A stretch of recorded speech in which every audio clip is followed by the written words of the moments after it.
Olá, meus caros alunos, tudo bem com vocês?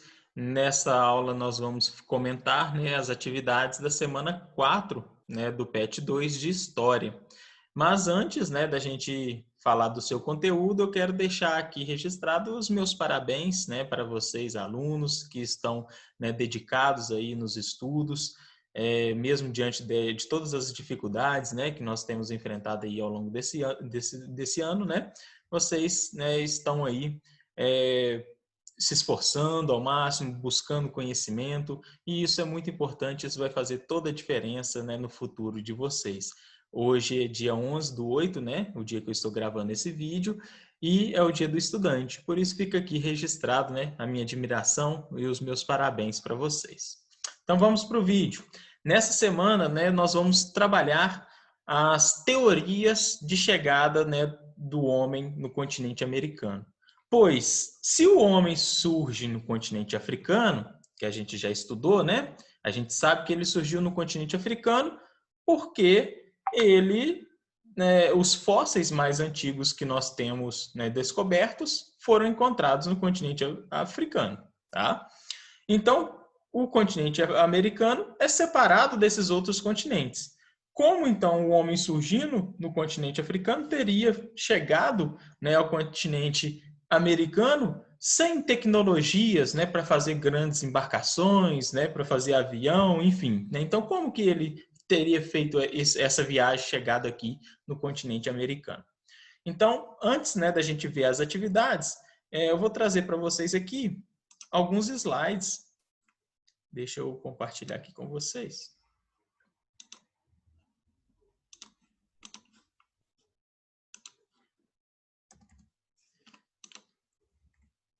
Que vão falar exatamente, de como que o homem chegou na América.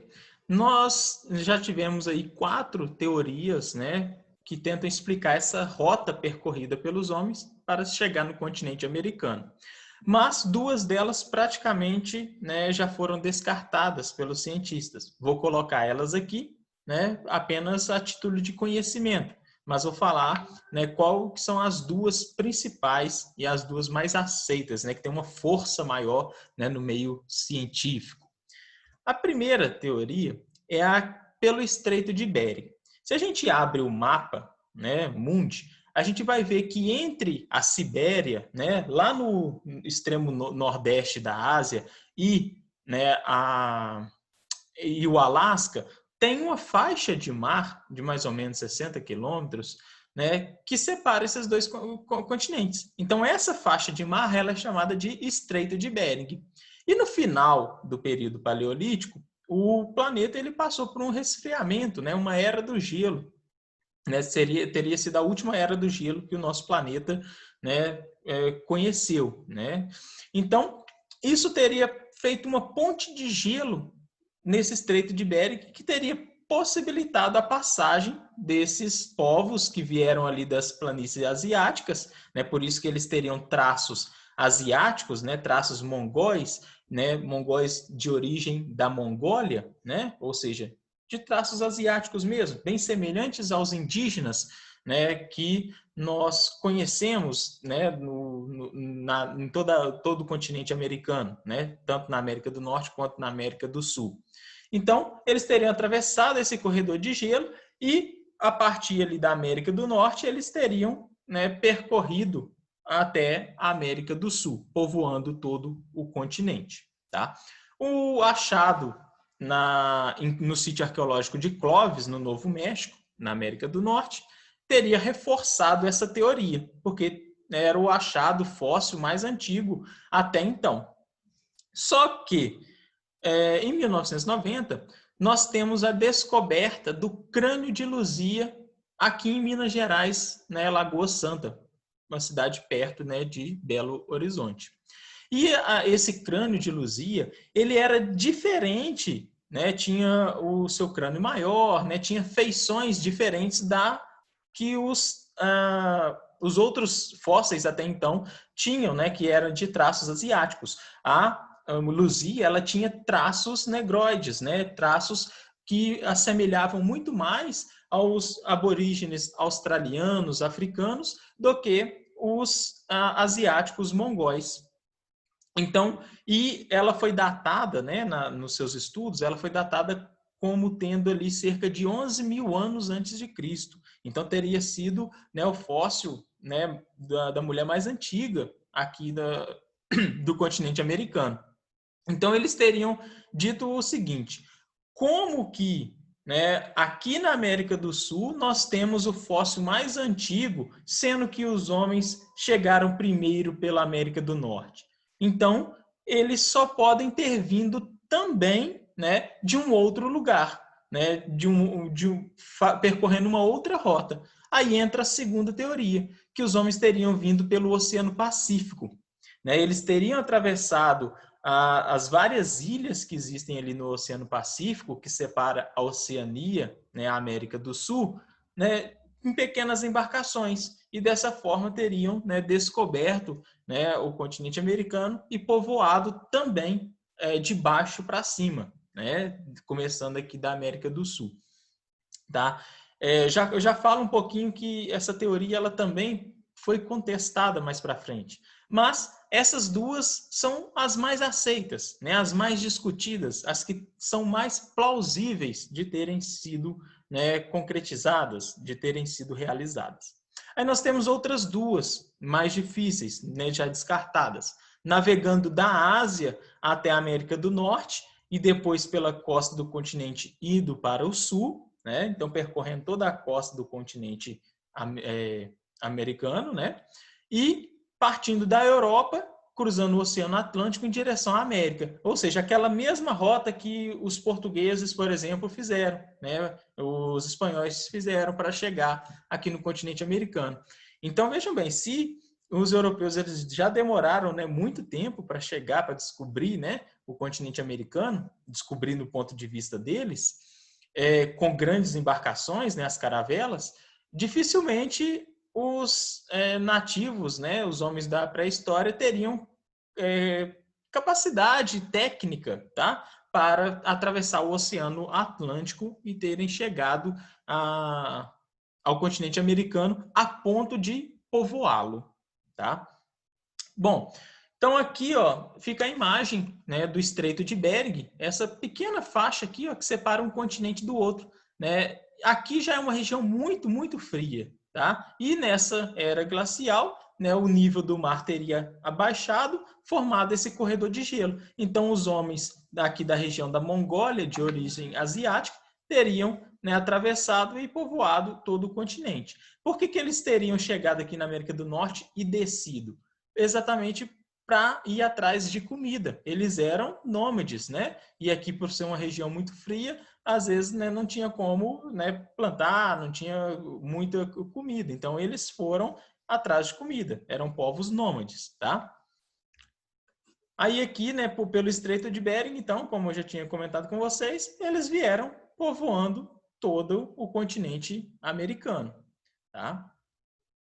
E aqui, em 2016, 2017, eu não estou muito certo na data aqui, houve um incêndio no Museu Nacional do Rio de Janeiro, onde que estava o crânio de Luzia, né? E o crânio de Luzia, né, ele passou por um novo estudo após esse incêndio, né? Muitos achavam que ele tinha sido até perdido, mas ele conseguiu ser recuperado com 80% ali, né, de preservação, e passou por um novo estudo. Essa daqui é a Luzia, né, reconstituída nos estudos de 1990, né, se assemelhando muito mais aos africanos. Tá? Só que com base nesse novo estudo, né, que está no texto da apostila de vocês, né, comentando desse estudo aí, por meio de análise de DNA, uma técnica muito avançada, que na época não tinha como fazer esse estudo, né? Então, somente com o avanço desse conhecimento genético é que eles puderam, né, analisar o crânio de Luzia novamente. Eles descobriram que a Luzia tinha traços genéticos dos povos asiáticos, né? Dos mesmos povos que teriam chegado pela América do Norte. Então, ela teria, né, ela teve o seu crânio reconstituído e ela teria feições mais semelhantes a este crânio aqui, ó, a este rosto. Tá? Então, este é o novo rosto né, do crânio de Luzia após esses novos estudos, essa nova reconstituição. E com isso, né, aquela teoria de que eles teriam chegado pelo Oceano Pacífico, ela, né, cai em desuso um pouco, né? Ela é questionada, ela passa a ser questionada, tá? Mas, né, muitos ainda vão dizer que ela é aceita. O que isso nos leva, né, a concluir? A concluir que não existe uma única, né, teoria absoluta para as coisas. Na história, nós estamos em constante mudanças, né, com base em descobertas. É como se fosse um grande quebra-cabeça, né, que à medida que nós vamos encontrando pecinhas, né, nós vamos terminando de montar aquela imagem ali. Mas ainda falta muitas pecinhas na nossa história, principalmente na nossa história, né, mais antiga, da pré-história. Tá? Então, esse estudo sobre o Cano de Luzia aqui foi mais uma pecinha encontrada aí. Tá? E o que é um sítio arqueológico? Né, que a gente encontra vestígios, né, e para a gente estudar sobre os seres humanos aí do passado. É exatamente isso. Um sítio arqueológico é um lugar onde que nós temos vestígios arqueológicos, ou seja, vestígios da presença humana naquele lugar, tá? Como produção de cerâmica, ponta de flecha, qualquer artefato que os seres humanos tenham produzido, fogueira, pintura, e até mesmo o seu próprio fóssil, né? Que por meio do seu fóssil a gente descobre que o homem estava lá, né? O seu osso estava lá, tá? Então o sítio arqueológico é isso. Guardem isso porque a gente vai ter uma questão que cobra isso, exatamente isso. Então vamos voltar aqui para a questão.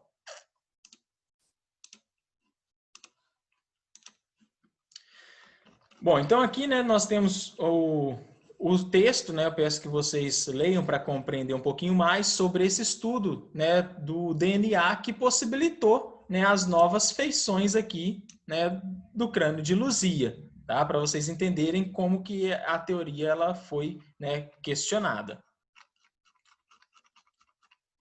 Aí vamos lá. Primeira atividade. Sobre o povoamento da América, existem muitas discussões e duas teorias muito debatidas. A teoria do Estreito de Bering e a teoria das pequenas embarcações, né? Ou seja, aquela pelo Oceano Pacífico. Utilize o mapa abaixo e desenhe o caminho percorrido pelos povos pré-históricos segundo a teoria do Estreito de Bering e também de acordo com a teoria das pequenas embarcações. Lembre-se de diferenciar os dois caminhos com lápis de cores diferentes ou até mesmo com linhas em diferentes formas, pontilhada ou contínua. Aproveite o exercício e crie um título e uma legenda para o mapa. Então tem um mapa aqui, vocês vão fazer um desenho, né, do caminho percorrido, né, por esses homens aí, seguindo essas duas principais teorias, a do Estreito de Bering e a do Oceano Pacífico. Vocês podem utilizar um lápis de cada cor, né, ou fazer traços também diferenciados. E aqui na legenda vocês vão colocar isso. Vou dar um exemplo. Né? Vocês querem desenhar com a cor vermelha, o lápis de cor vermelho, o caminho percorrido pelo Estreito de Bering. Tá?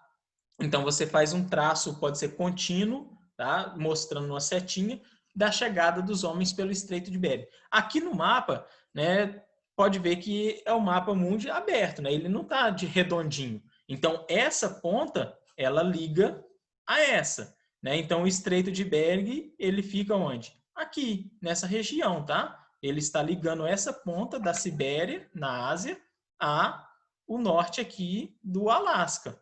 Então, se você quer fazer esse percurso, né, você tem que partir a setinha nesse sentido e chegando aqui, a partir disso, descendo pelo continente americano. Tá? O mesmo acontece, né, seguindo a outra teoria, né, pelo Oceano Pacífico. O Oceano Pacífico está aqui e aqui nessa região. Então, você pega uma setinha e vem para cá até chegar aqui. Ok? Aí você vai colocar um título para o seu mapa. Esse mapa ele está mostrando o quê? Né? Então, com base no conteúdo do mapa que você está, né, desenhando essas rotas, você cria um título. E aqui na legenda é exatamente o que você utilizar aqui. Se você utilizou a cor vermelha para o Estreito de Bering, você põe aqui um quadradinho, né, com uma linha vermelha e escreve Estreito de Bering. E se no outro você utilizou uma cor verde, por exemplo, você coloca a cor verde aqui e coloca pequenas embarcações e assim por diante, ok? Para auxiliá-los ainda mais, né, vocês podem consultar a página 43 do livro de vocês, que está mostrando esse mapa, né, com essas teorias. Número 2. Se considerarmos a teoria do Estreito de Bering para o povoamento da América como a mais correta, a ocupação populacional do nosso continente se deu do norte para o sul. Dessa maneira, o ser humano teria chegado ao Brasil tempos depois da sua chegada ao continente americano. O que leva os pesquisadores a acreditarem que a teoria do Estreito de Bering é mais assertiva ao explicar o povoamento da América? O que explica o movimento feito pelos homens pré-históricos do norte do continente para o sul? Então, por que os cientistas acreditam, né, que esse foi feito nesse movimento, né, vindo aqui do norte pelo Estreito de Bering, até a América do Sul, tá? Nós temos aí duas afirmações nesse sentido aqui que os cientistas acreditam, né, serem mais corretas. A primeira é esse novo estudo, né, sobre o crânio de Luzia, tá? Que tem o DNA bem semelhante aí ao dos indígenas, né, asiáticos, né, ao dos povos ali que vieram da Ásia. E a segunda é pelo corredor de gelo que se formou aqui entre o continente asiático e o continente americano, possibilitando eles terem atravessado a pé sem nenhum tipo de recurso técnico muito avançado. E o que explica o movimento feito pelos homens é a busca de comida, que eles eram nômades. Então, eles, né, não iriam ficar aqui numa região muito fria. Quer um exemplo, né, para vocês compreenderem bem, no filme A Era do Gelo 1. Tá? O filme A Era do Gelo 1 está mostrando exatamente essa migração dos homens que estão fugindo da Era do Gelo, né, e tem que atravessar ali um grande corredor ali de gelo. O filme A Era do Gelo 1 está mostrando exatamente esse processo migratório dos homens aí da pré-história chegando na América do Norte. E aqueles animais retratados na Era do Gelo são animais que existiram, né, aqui no continente americano, né, no período da megafauna. Então, aqui no continente americano, nós tivemos os mamutes, tivemos os tigres dente-sabre, a preguiça gigante, né, tatus gigante, que provavelmente, né, na outra apostila irá trazer para nós um conhecimento maior sobre esse ambiente que os homens encontraram aqui na América. E a número 3, né, tá perguntando aqui, ó. Minas Gerais possui um dos mais importantes sítios arqueológicos do Brasil, o sítio arqueológico de Lagoa Santa. Localizado na região metropolitana da capital mineira, o sítio protagonizou uma das maiores descobertas sobre os povos históricos da América, o crânio de uma mulher que foi batizada de Luzia. Ou seja, né, já comentei com vocês, o crânio de Luzia encontrado em Lagoa Santa. Aí pergunta, o que são sítios arqueológicos e qual a sua importância, né, de preservação? O sítio arqueológico eu já comentei com vocês, né, logo há pouco, né, agora há pouco. E com base nisso, expliquem aí, né, por que é importante preservar esse sítio arqueológico, né? Porque se a gente acaba com esse sítio arqueológico, parte da nossa história é apagada, né? Lembra que eu falei com vocês que a nossa história é um grande quebra-cabeça? Imagina que você perde peças do seu quebra-cabeça. Está montando um quebra-cabeça e perde uma, duas, três peças, né? Fica incompleto, fica feio. Você não vai pendurar um quadro, né? Fazer um quadro de quebra-cabeça com peças faltando, tá? Então, por isso que é importante a gente preservar esses sítios aí para entender melhor a nossa história, tá?